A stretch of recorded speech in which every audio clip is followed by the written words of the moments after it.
Welcome to Fast Talk Laboratories, your source for the science of endurance performance.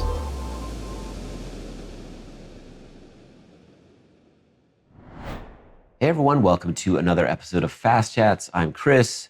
This is Trevor. Today we're going to discuss a really recent and interesting study. Looked at the impact of intensity versus volume on longevity, things like all-cause mortality, cardiovascular disease, and it actually runs somewhat counter to what we commonly believe. This study looked at data from the NHANES cohort, which is this big collection of health data, fitness data from a massive group.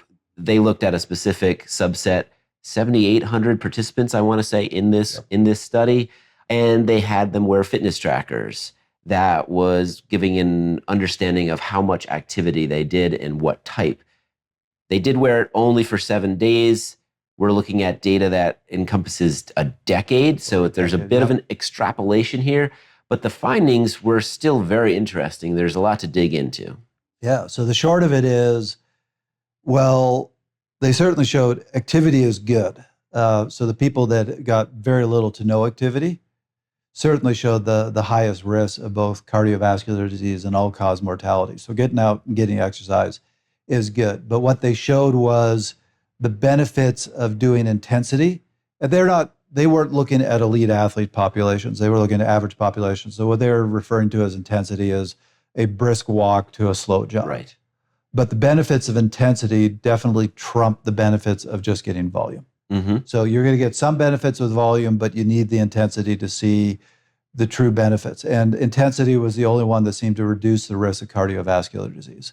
And this is continuing what we're seeing. We looked at a study not that long ago that just came out that looked at markers of aging and compared them endurance athletes to sprint athletes. So people like us versus somebody who does like a 100-meter sprint. Mm-hmm. And you saw much better profile in the sprint athletes, which we hated seeing because we're endurance athletes. I mean, it runs counter to what we want to believe, that's for sure. But you're seeing a continuation here of, you need that intensity to get the health benefits.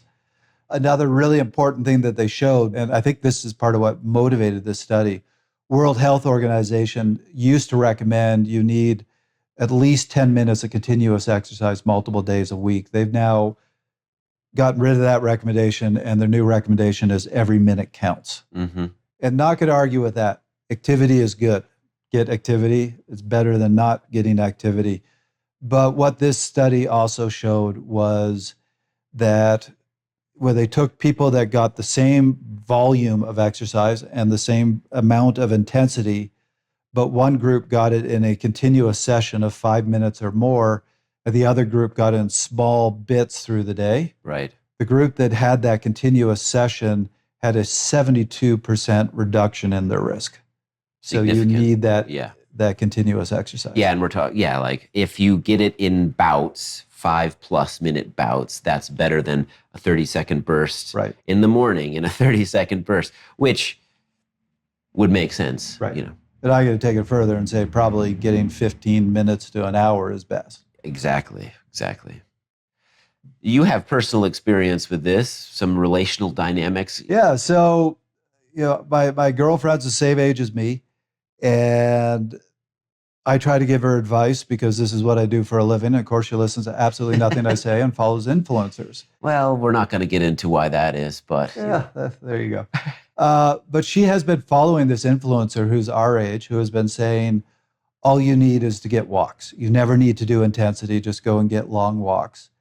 And this influencer just recently went to her doctor and was diagnosed with osteoporosis and other health conditions, and has come out and completely reversed what she said, I had it wrong. Just walking is not enough, which is what I've been telling my girlfriend. I've been saying, you need to get in some running, you need to get in some intensity.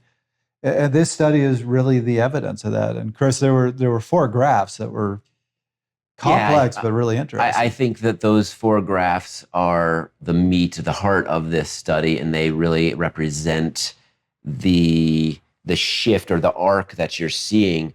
Volume, the drop off even if you're in the 95th percentile of doing volume, meaning you're doing 10, 12, 14 hours a week, you're still seeing your risks rise considerably as you age, males and females. Whereas with intensity, it's not exactly a flat line, but the arc is far less pronounced. So as you age, the amount of intensity that you do seems to be protective in some way. Yeah. So fascinating graphs, as Chris said, and I spent a lot of time diving into them. But in that endurance side, you saw the same thing in men and women. The volume, people that were just getting no exercise were, even at the age of 20, at high risk. So they color coded it from green to yellow to red. Green is low risk, then moderate, and then red is high risk. And from 20 on, if you are getting no exercise, you're just high risk. Yes.